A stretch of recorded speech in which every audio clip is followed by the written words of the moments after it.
Maoist కదలికలపై మళ్లీ అనుమానాలు మొదలయ్యాయి. మావోయిజం అంతమైందని కేంద్ర రాష్ట్ర ప్రభుత్వాలు ప్రకటనలు చేశాయి. కానీ పరిస్థితులు అందుకు భిన్నంగా కనిపిస్తున్నాయి. మహారాష్ట్రలోని గచ్చిరోలిలో మళ్లీ మావోయిస్టుల కదలికలు ఉన్నాయన్న అనుమానాలు కలకలం రేపుతున్నాయి. ఎందుకంటే కుండం గ్రామం సమీపంలో బ్యానర్లు, కరపత్రాలు కనిపించడంతో పోలీసులు అప్రమత్తమయ్యారు. కడవుల్లో కూంబింగ్ చేపట్టారు. మావోయిస్టులు తమ ఉనికిని గుర్తు చేసేందుకే బ్యానర్లు, కరపత్రాలను ఏర్పాటు చేస్తారా అన్న అనుమానం కూడా కలుగుతోంది. దీంతో అడవుల్లో మళ్లీ కూంబింగ్ మొదలైనట్టుగా తెలుస్తోంది. మావోయిస్టు ప్రభావం చాప కింద నీరులా ప్రవహిస్తోందా అన్న సందేహం కూడా వ్యక్తమవుతోంది. ఇక గిరిజన ప్రాంతాల్లో మావోయిస్టులకు మద్దతు ఇంకా ఉందా? కొత్త ప్రాంతాలపై దృష్టి సారిస్తున్నారా? తెలంగాణ, ఛత్తీస్గఢ్, ఒడిశా సరిహద్దు ప్రాంతాల్లో పరిస్థితి ఎలా ఉంది? నిఘా సంస్థలు ఎలాంటి చర్యలు తీసుకోబోతున్నాయి? రైట్, ఇదే అంశానికి సంబంధించి ఈరోజు మనకు డిబేట్ జరగబోతోంది. So right CPML state secretary Gouni Ailaiah garu వచ్చారు. ఐలయ్య గారు నమస్కారం. ఐలయ్య గారు వినిపిస్తుందా? వినిపిస్తుందండి. ఐలయ్య గారు, మళ్ళీ మావోయిస్ట్ కదలికలు ఉన్నట్టుగా గుర్తించారు. సో మొత్తం మీద అయితే నక్సలిజం కానీ ఇటు మావోయిజం కానీ ఇంకా అంతమైపోలేదు అని అనుకోవచ్చా?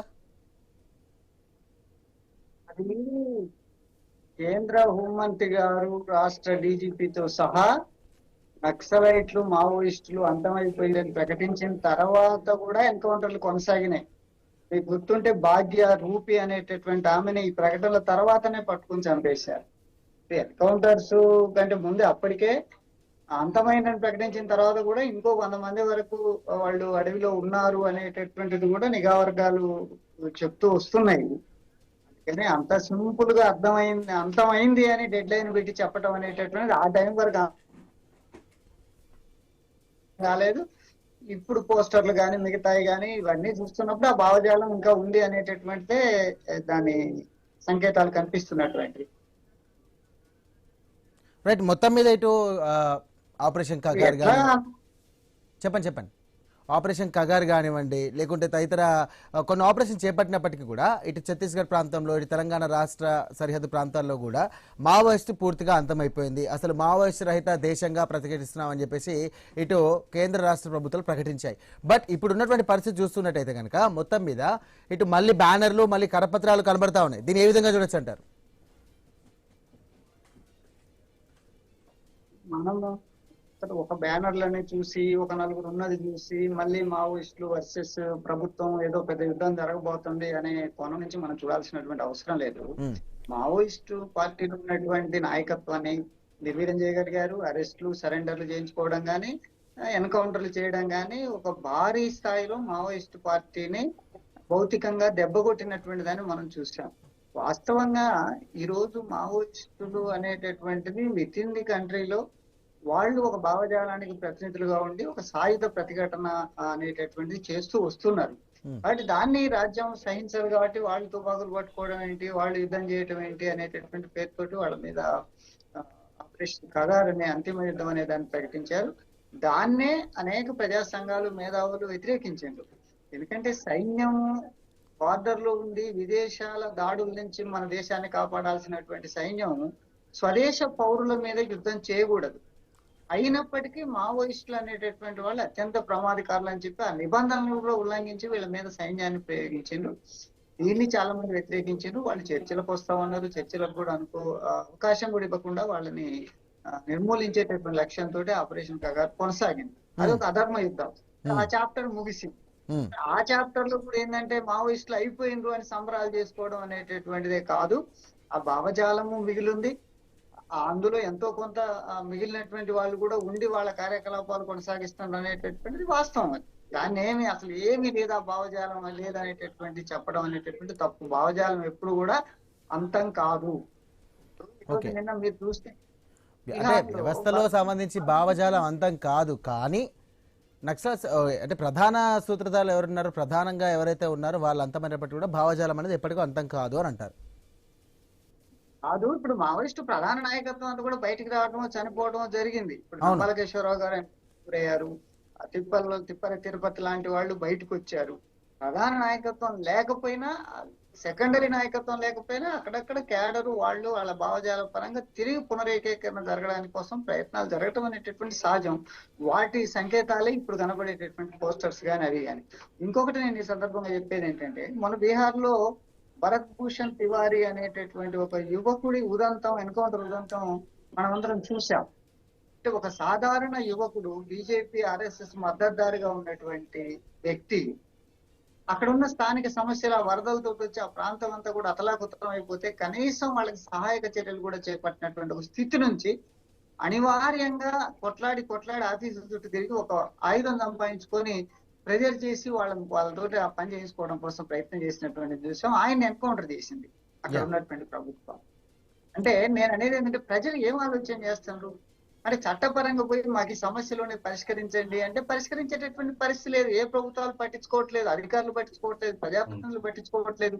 అనివార్యమైనటువంటి స్థితిలో ఒక తిరుగుబాటుకు ప్రజలు సిద్ధమవుతున్నారు. దానికి సంకేతం అది. ఇప్పుడు నేను అనేది ఏంటంటే, ఇప్పుడు తిరుగుబాట్లు, సాయుధ తిరుగుబాట్లు కొత్త మన దేశ చరిత్రలో, అది ప్రపంచ చరిత్రలో లేదు. బ్రిటిష్ వాళ్ళకి వ్యతిరేకంగా ఎంతమంది కొట్లాడారు, ఎన్ని పోరాటాలు జరిగినాయి.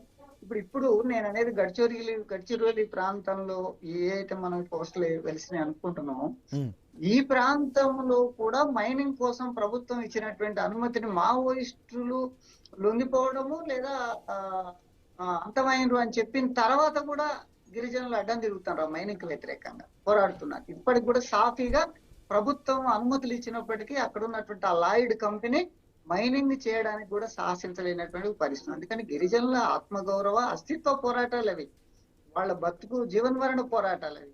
అందుకని నేను దాకా మావోయిస్టులు వాళ్ళకి అండగా ఉన్నారు, లేకపోయినా వాళ్ళు కొట్లాడుతూనే ఉన్నారు. మరొక రూపంలోనో మావోయిస్ట్ రూపంలోనో ఏదో ఒక రూపంలో తిరుగుబాటు అనేటటువంటిది అనివార్యం, దానికి మరణం ఉండదు. ఖచ్చితంగా తిరుగుబాటు. ఒక్క నిమిషం, గఫూర్ గారు కూడా జాయిన్ అయ్యారు, సిపిఎం ఎక్స్ ఎమ్మెల్యే. నమస్కారం గఫూర్ గారు. నమస్తే. మొత్తం మీద కూంబింగ్ చేశారు, దీనికి సంబంధించి కూడా జల్లెడ పట్టారు, కరూర్ ఆపరేషన్ చెప్పేసి మొత్తం కూడా అడవి ప్రాంతంలో జల్లెడ బట్టి ముఖ్యమైనటువంటి నాయకుల్ని హతమార్చడం జరిగింది, కొంతమంది లొంగిపోవడం జరిగింది. తెలంగాణ మరియు ఛత్తీస్గఢ్ రాష్ట్రంలో చూసుకుంటే, ఒడిశా రాష్ట్ర సరిహద్దులు చూసుకుంటే మొత్తం మీద నక్సలిజాన్ని, మొత్తంగా మావోయిజాన్ని కూడా మొత్తం మీద అంతం చేశామని కేంద్ర రాష్ట్ర ప్రభుత్వాలు ప్రకటన చేసేశాయి. మళ్ళీ తెర మీదకి ఇటు బ్యానర్లు కానివ్వండి, ఇటు సంబంధించినటువంటి కరపత్రాలు కూడా రిలీజ్ అయ్యాయి. దీని విధంగా చూడొచ్చు, మళ్ళీ ఉనికిని చాటుకునేందుకు నక్సల్స్ మళ్ళీ కొత్తగా ఏమైనా తెర మీదకి తీసుకొస్తున్నారు ఏదైనా అంశం అని అనుకోవచ్చా? ఇక్కడ మనం అర్థం చేసుకోవాల్సిందంటే నక్సలిజం అంటే ఏమిటి. ఇప్పుడు నక్సలిజం పుట్టుకకు ఏదో మావోయిస్టులు లేదా మావో సిద్ధాంతమో ఇంకో సిద్ధాంతమో కారణమని కొంతమంది చెప్తారు. కానీ వాస్తవంగా మన భారతదేశంలో ఉన్నటువంటి సామాజిక ఆర్థిక పరిస్థితుల దృష్ట్యా ఒక రకమైనటువంటి మార్పు కావాలంటే తిరుగుబాటు తప్పదు అనేటువంటి దృక్పథం నుంచే మావోయిజము లేదా పోరాటం పుట్టుకొని వచ్చింది. ఇప్పుడు వాళ్ళు మొదట అడిగింది ఏమిటి, మాకు కొంత టైం ఇస్తే మేము అంతర్గతంగా చర్చించుకొని మా పార్టీగానే ఒక నిర్ణయం తీసుకుంటాము అని. కానీ కేంద్ర ప్రభుత్వం అంగీకరించలేదు. ఎవరు దొరికితే వాళ్ళని చెప్పడం మొదలు పెట్టినారు. ఈ పరిస్థితిలో కొంతమంది బలవంతంగా లొంగిపోయినారు, కొంతమంది పరిస్థితుల ప్రభావంతో లొంగిపోయినారు. ఈ రకంగా మావోయిస్టు పార్టీ మొత్తంగా సాయుధ విరమణ చేసి మేము ఈ పోరాటాన్ని విరమిస్తామని డిక్లరేషన్ లేకుండానే మావోయిజాన్ని అంతం చేసినామని చెప్పుకుంటుంది గవర్నమెంట్. అయితే ఆ సమస్యలు అట్లే ఉన్నాయి కదా. ఏ సామాజిక ఆర్థిక పరిస్థితుల వల్ల గిరిజనులు కావచ్చు, పేద ప్రజలు కావచ్చు, వారి వెంట తిరుగుబాటులోకి వచ్చారో, వారి వెంట పోరాటాలకు వచ్చారో, ప్రాణత్యాగానికి సిద్ధపడ్డారో, ఆ సమస్యలు అట్లాగే ఉన్నప్పుడు ఆ పోరాటం కూడా ఏదో రూపంలో కొనసాగుతుంది. కాబట్టి ప్రభుత్వము మావోయిజాన్ని పరిష్కారం చేయాలి అంటే చంపడం కాదు, మావోయిజం పుట్టుకొని వచ్చినటువంటి సామాజిక ఆర్థిక పరిస్థితులు పరిష్కారం చేయాలి. అంటే మీరు అన్నట్టుగా గిరిజన హక్కులు కానీ, భూ సమస్యలు కానీ, విద్య వైద్యం సంబంధించి. ఓకే, ఎందుకు ఇప్పటికీ కూడా ప్రభుత్వాలు మారినప్పటికీ కూడా గఫూర్ గారు, ప్రభుత్వాలు మారినప్పటికీ, ప్రభుత్వాలు వచ్చినప్పటికీ కూడా ప్రధానంగా తీసుకునే అంశం ఏదైనా ఉంది అని అంటే విద్య, వైద్యం, హక్కులు, భూ సమస్యలు, వీటి మీద మేము పరిష్కారం చూపుతాం అని చెప్పేసి తీసుకోవడం జరుగుతుంది. అయినప్పటికీ కూడా నమ్మకం కుదరడం లేదా మావోయిస్టులకు కానీ కీలక నేతలకు? నమ్మకం కుదరడం కాదు సార్, ఇప్పుడు నమ్మకం కుదరడం కాదు, చేయడం లేదు వాళ్ళు. ఇప్పుడు ఛత్తీస్గఢ్ లో ముందు కాంగ్రెస్ ప్రభుత్వం ఉంది, తర్వాత బీజేపీ ప్రభుత్వం వచ్చింది. అవును. ఏ ఒక్కరైనా సిన్సియర్ గా వాళ్ళతో కూర్చొని గిరిజనులతో, గిరిజన సంఘాలతో ఏమిటి మీ సమస్యలు, వాటిని ఎట్లా పరిష్కారం చేయాలనేటువంటి చర్చ జరిపింది లేదు కదా. వాళ్ళు అప్పుడు పోలీసులు పెట్టినారు, వీళ్ళు ఇప్పుడు పోలీసులను పెడుతున్నారు. ఆ రకంగా అంచివేదే ఆయుధంగా తీసుకొని ప్రజల్ని అంచివేయాలన్నప్పుడు ప్రజల సమస్యలు అయితే వేధిస్తున్నాయి వాళ్ళను. ఇప్పుడు భూమి చేసుకునేవారు మైన్స్ ఏమో పెద్దవాళ్ళకి ఇస్తేస్తున్నారు, వాళ్ళ యొక్క బ్రతుకు తెరువు హక్కు పోతుంది, వాళ్ళ యొక్క జీవించేటువంటి హక్కు కోసం పోరాటం అనేటువంటిది ఈ ప్రకృతిలో ఎవరైనా సహజంగా చేసేది. ఇప్పుడు ఒక జంతువునైనా చేసి కొడుతూ ఉంటే ఎదురు తిరుగుతుంది. ఆ రకంగా దోపిడీ విపరీతమైపోయి వాళ్ళ యొక్క జీవన సమస్యనే పరిష్కారం కానప్పుడు తిరుగుబాటు అనేటువంటిది ప్రకృతి నేర్పించింది. తిరుగుబాటు ప్రత్యేకంగా మావోయిస్టులు వచ్చి నేర్పాల్సిన పని లేదు. తిరుగుబాటు అనేది ప్రకృతి ఇచ్చిన జన్మ హక్కు అది. అందుకోసమే ఇప్పటికైనా సరే మేము కేంద్ర ప్రభుత్వాన్ని ఏం కోరుతున్నామంటే, ఏ సామాజిక ఆర్థిక పరిస్థితుల్లో అయితే ఇటువంటి గిరిజనుల యొక్క తిరుగుబాటు గఫర్ గారు కంటిన్యూ చేద్దాం. ఒక్క నిమిషం షార్ట్ బ్రేక్ తీసుకుందాం. షార్ట్ బ్రేక్ తీసుకున్న తర్వాత మళ్ళీ మనం కంటిన్యూ చేద్దాం. ఇప్పుడు క్వశ్చన్ అవర్లో షార్ట్ బ్రేక్ తీసుకుందాం.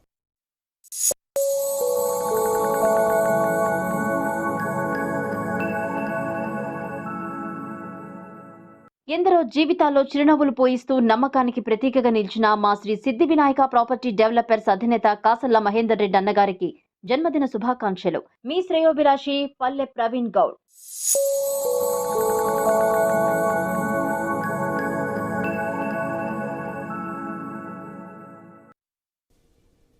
Welcome back. మొత్తం మీద మావోయిస్టుల కదలికలు మళ్ళీ మొదలయ్యాయనే సంకేతాలు వినిపిస్తున్నాయి. ఇటు ఛత్తీస్గఢ్ తీర ప్రాంతంలో, మరి అలాగే ఛత్తీస్గఢ్ ప్రాంతంలో, అలాగే సరిహద్దుల్లో, మరి అలాగే తెలంగాణ రాష్ట్ర సరిహద్దుల్లో కూడా మళ్ళీ కరపత్రాలు, బ్యానర్లు కూడా వెలుస్తున్నాయి. రైట్, ఇదే అంశానికి సంబంధించి గఫూర్ గారు కంటిన్యూ చేస్తున్నారు.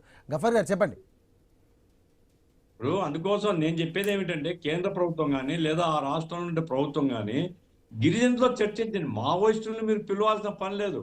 గిరిజన సంఘాలతో చర్చించి వాళ్ళ యొక్క తక్షణ సమస్యల్ని పరిష్కారం చేయడం ద్వారా వాళ్ళలో ఉండేటువంటి బాధను, ఆవేదనను, అసంతృప్తిని పరిష్కారం చేస్తే ఈ పోరాటం శాంతిస్తుందో లేదా పరిష్కారం అవుతుందో చెప్పలేం మనం.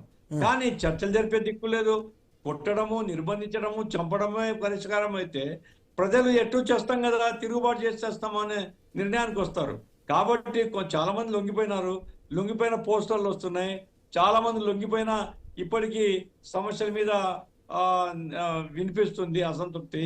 అందుకోసం సమస్యల పరిష్కారమే మావోయిజానికి పరిష్కారం తప్ప సమస్యల్ని వ్యవస్థలో ఉన్న గఫర్ గారు వ్యవస్థ ఉన్న రోజులు సమస్యలు ఉంటాయండి, ఖచ్చితంగా కూడా ఉంటాయి. సమస్య లేని రాజ్యం లేదు. ప్రతి దగ్గర కూడా ఖచ్చితంగా కూడా సమస్య ఉంటుంది. వ్యవస్థ ఏర్పడ్డంటే అది ఖచ్చితంగా కూడా సమస్య అవుతుంది. బట్ సమస్యలన్నిటికీ కూడా మావోయిజం కానీ నక్సలిజం కానీ పరిష్కారం కాకూడదు అని అభిప్రాయం వ్యక్తం చేస్తా ఉన్నారు. మీరు దీని మీద ఏమంటారు? అవును, నేను అదే చెప్తున్నాను కదా. నువ్వు మావోయిస్టులను పిలవకపోయినా గిరిజన సంఘాలను పిలవమంటున్నాను నేను. గిరిజనులు పిలవండి, గిరిజనుల సమస్యలు ఏందో అర్థం చేసుకోండి.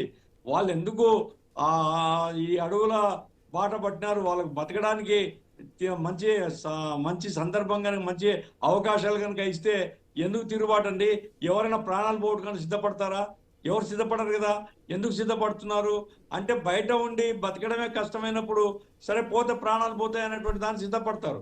కాబట్టే కేంద్ర రాష్ట్ర ప్రభుత్వాలు నిజంగా ప్రజాప్రభుత్వాలే కనుక అయితే ప్రజలతోనే కదా మాట్లాడమంటున్నాం, సంఘాలతోనే కదా మాట్లాడమంటున్నాం. మాట్లాడి అక్కడ ఉండేటువంటి గిరిజనుల సమస్యను పరిష్కరించడం తక్షణ అవసరము. ఆ రకంగా చేస్తే కొంత శాంతిస్తుంది. ప్రజలు సుఖంగా ఉంటే ఈ రకమైనటువంటి ఆందోళనలు కానీ తిరుగుబాట్లు కానీ కాస్త తగ్గుముఖం పట్టేటువంటి అవకాశం ఉంటుంది. ప్రజల్ని రాచి రంపాన పెడుతూ ఉండి, ప్రజల్ని విపరీతంగా దోపిడీ చేస్తూ ఉండి, ప్రజల బ్రతుకే మీరు పరిష్కారం చూపినప్పుడు మరి పోరాటం తప్పని అనివార్యమైనటువంటి పరిస్థితులు ఏర్పడతాయి. ప్రభుత్వం నేర్చుకోవాలా. బీజేపీకి తెలిసిందే అంటే తుపాకీతో ఇప్పుడు ఏదైతే చెప్తారో మావోయిస్టులు తుపాకులు దించండి మేము పరిష్కారం చేస్తామని, మరి మీరేం చేస్తున్నారు? తుపాకులు పట్టుకొని తీసుకుపోయి కాల్ చేస్తున్నారు. తప్పు కదా. తుపాకీ పరిష్కారం కాదు అనుకున్నప్పుడు మరి వాళ్ళతో కూడా ఆ రకంలో చర్చల ద్వారా పరిష్కారం చేయండి.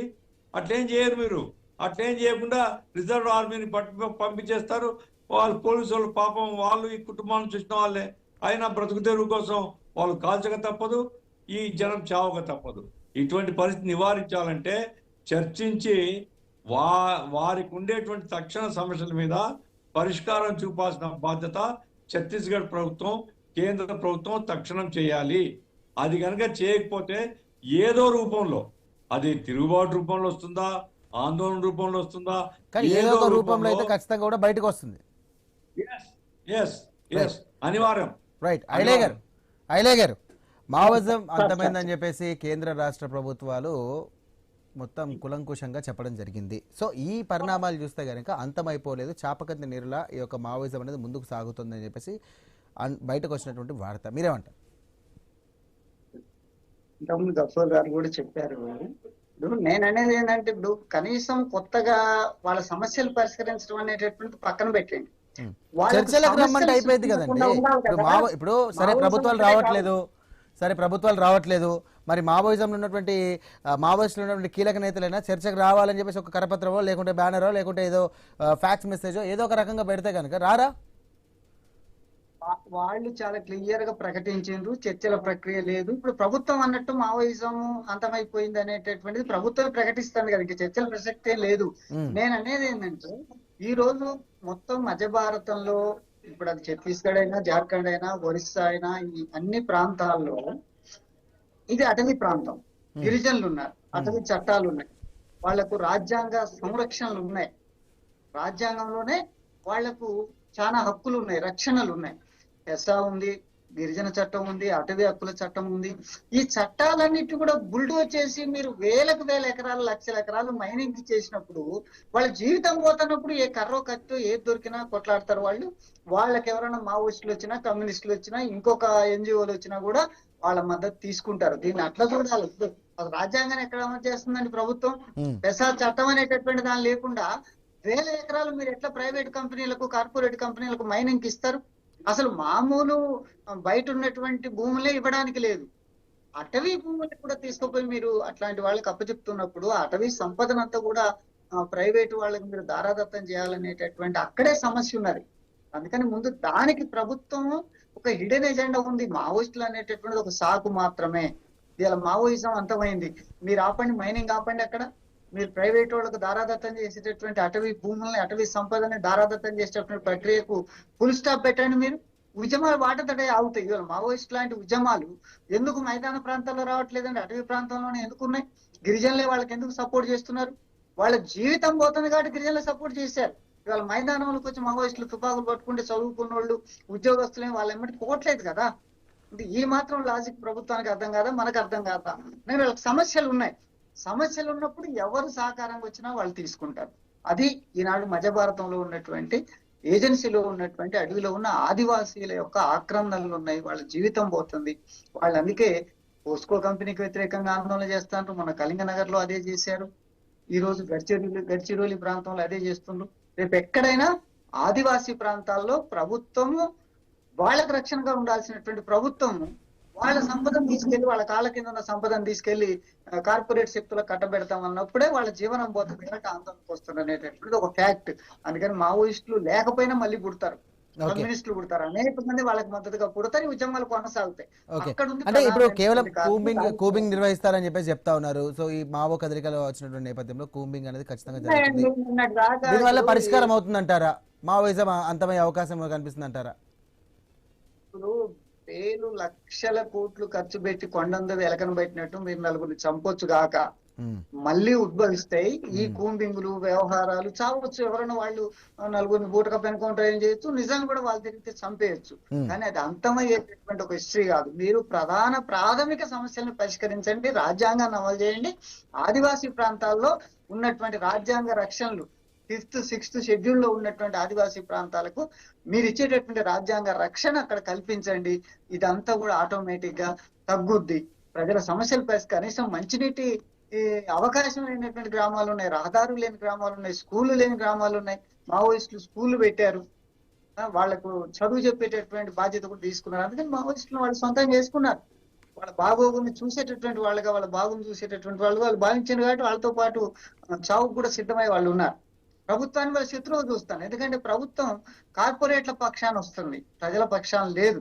మేము ప్రజల పక్షమైన ప్రభుత్వం నిరూపించుకోగలిగితే ఈ సమస్య పరిష్కారం అవుతుంది. రైట్, గఫర్ గారు మీరు చెప్పండి, దీనికి సంబంధించి లొంగిపోయినటువంటి మావోయిస్టులకు సంబంధించి కూడా సరైన పునరావాస కల్పన లేదు. సో ఆ వాదన అయితే వస్తూ ఉంది. సో దీనివల్ల కూడా ప్రభుత్వంపై వ్యతిరేకత వస్తుందని చెప్పేసి ఒక వాదన అవుతుంది. దీని మీద మీరు ఏమంటారు? లొంగిపోయినటువంటి మావోయిస్టులకు ప్రభుత్వం సౌకర్యాలు ఏం చేసింది ఏమిటి అనేది అంత నేను క్షుణ్ణంగా ఏం పరిశీలించలేదు. ఓకే, ఇప్పుడు ఈ ప్రేమ ఎందుకు ఉంటదండి? లొంగిపోయిన వాళ్ళ మీద ప్రేమ ఎందుకు ఉంటది? వాళ్ళకు లొంగిపోయినారు, మా కాళ్ళ దగ్గర పడి ఉండాలా అనేదే భావన ఉంటది. అస్తమానం లొంగిపోండి, మేము పునరావాసం కల్పిస్తాము, మీకు అన్నిట్లో దారి చూపుతాం. అదే ఫడ్నవీస్ ఒక ఉదాహరణ చూపించి, ఇదిగో 2 లక్షలు ఇచ్చినామని ఫడ్నవీస్ చూపించాడు. ఓకే, ఇది వచ్చినాడు చూడండి, లొంగిపోయినాడు, మేము మరుసటి రోజు గెస్ట్ హౌస్ లో పెట్టినాం, ఇదిగో ఈ ₹1,00,000 చెక్ ఇస్తున్నామని ఒక ఉదాహరణ చెప్పాడు. ఇప్పుడు మావోయిస్టుల మీద సానుభూతి ఉంటే మేము లొంగిపోతామంటే అటువంటి వాళ్ళని పట్టుకుపోయి అడవుల్లో కాల్ చేసే ప్రభుత్వాన్ని అది రాక్షస ప్రభుత్వం అంటారు తప్ప మానవత్వం ఉండే ప్రభుత్వం అంటామా మనం? మానవత్వం లేనటువంటి వాళ్ళు మావోయిస్టుల మీద సానుభూతితో వాళ్ళ జీవనానికి సరైన చర్యలు తీసుకుంటారని నేనేం అనుకోవడం లేదు. ఏమంటే లొంగిపోయినారు, ప్రజా జీవితంలో అందరితో పాటు వాళ్ళు బతకాలా, అది బతుకుతారు. కానీ నా పాయింట్ ఏంటంటే ఇప్పటికైనా సరే ప్రధానమైనటువంటి సమస్య ఏమిటి? ఇప్పుడు అంబుడ్స్మన్ ప్రాంతం ఉంది, విలువైన ఖనిజాలు ఉన్నాయి అక్కడ, అదానికి కావాల్సిన ప్రాంతము. కాబట్టి పోలీసులను పెట్టి అదానికి అప్పచెప్పడం ఏ రకమైనటువంటి పద్ధతి అండి ఇది? మీరు ఒకవేళ ఆ మైనింగ్ ఏదో ప్రభుత్వం చేసి గిరిజనుల ద్వారా ప్రభుత్వం మైనింగ్ చేయించి వచ్చే ప్రయోజనం గిరిజన ప్రాంతాలను అభివృద్ధి చేయడానికి మేము పెడతాము అంటే ఆలోచించవచ్చు. అది కూడా లేదు కదా. కేవలం కార్పొరేట్ కంపెనీలకు ఈ విలువైనటువంటి ఖనిజాలు అప్పచెప్పడం కోసం మనుషుల్ని ఇంత దుర్మార్గంగా చంపడం అనేటువంటిది, తీసుకుపోయి కాల్ చేయడం అనేటువంటిది అమానుషం, రాక్షసత్వం తప్ప ఇంకోటి కాదు. భారతీయ జనతా పార్టీ కరడుగట్టినటువంటి మానవ రహితమైనటువంటి ఒక దృక్పథాన్ని ఎన్నుకున్నది. ఇది చాలా తప్పు. దాని పరిణామాలు ఏం జరుగుతాయి భవిష్యత్తు చూడాలా. కానీ దీనికి అంతకంతా వాళ్ళు అనుభవించక తప్పదు. ఏమైనప్పటికీ మావోయిస్టుల పేరుతో మనుషుల్ని చంపడం అనే మాత్రం దుర్మార్గం. లొంగిపోయినటువంటి వాళ్ళ గౌరవప్రదంగా జీవితాన్ని ఇవ్వాలి. అట్లాగే గిరిజనుల యొక్క హక్కుల కోసం తక్షణం ప్రభుత్వం స్పందించి వాళ్ళ సమస్యలు పరిష్కారం చేయాలి. అది అతి ముఖ్యమైనది. గిరిజనులు ముందుకు సాగాలి. వాళ్ళు బతకడానికి అవసరమైనటువంటి మార్గాన్ని చూపడం ప్రభుత్వం బాధ్యత. అట్లా కాకుండా మేము ఏరేస్తాం ఎంతమందిని ఏరేస్తారు? మిమ్మల్ని కూడా జనం ఏరేస్తారు ఎప్పుడో ఒకప్పుడు. అది గుర్తుపెట్టుకుంటే మంచిది. రైట్, థ్యాంక్ యూ గఫూర్ గారు, థ్యాంక్ యూ ఎల్ఏ గారు, thank you for joining question hour. మొత్తం మీద మావోయిస్టులు తమ ఉనికిని చాటుకునేందుకు మళ్ళీ ఒక ప్రణాళికలు రచిస్తున్నట్టుగా కొడుతోంది. మరి దీనికి సంబంధించి కేంద్ర రాష్ట్ర ప్రభుత్వాలు ఎలాంటి ఎత్తులు వేస్తాయి? మరి మావోయిజంని మొత్తానికి అంతం చేశామని చెప్పేసి చెప్తున్నటువంటి తరుణంలో మళ్ళీ ఇలాంటి ఛత్తీస్గఢ్లో ఉన్నటువంటి ఏదైతే బ్యానర్లు కానివ్వండి, తదితర కరపత్రాలు తెర మీదకి వచ్చినాయి. సో ప్రభుత్వానికి వీళ్ళు ఏం డిమాండ్ చేస్తున్నారు? కేంద్ర రాష్ట్ర ప్రభుత్వాలకి ఏం సవాళ్ళు విసురుతున్నారు? ముఖ్యంగా భూములకు సంబంధించి హక్కులు కానివ్వండి, విద్య, వైద్యం, అలాగే అందరికీ న్యాయం జరిగే విధంగా, అడవి బిడ్డలకు ఖచ్చితంగా కూడా న్యాయం జరిగే విధంగా కూడా పోరాడతామని చెప్పినటువంటి మావోయిజం ఇప్పుడు కేంద్రానికి టార్గెటెడ్గా ఎందుకైంది?